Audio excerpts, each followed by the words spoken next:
վստահ եղեք, ինչ ասում ենք, միշտ անում ենք։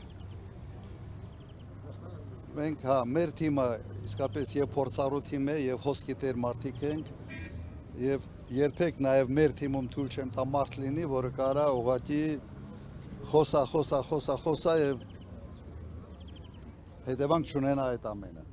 Ուրեմն վստահ եղեք, որ մենք լուրջ ենք տրամադրված,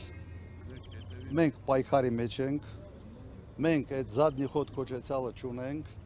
գնալու ենք միջև վերջ եւ համոզված ենք նաև, որ պահը ճակատագրական է, եթե հիմա բան չփոխենք երկրում, լրջագույն հարցեր ունենալու ենք։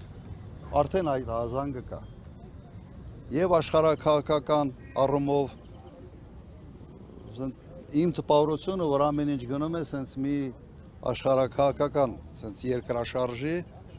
երկրաշարժը գոտում ենք, դուք այդ վախը հաստատ ունենք, բայց հիմա սա այլ կարգի վտանգ է սպառնում երկրի։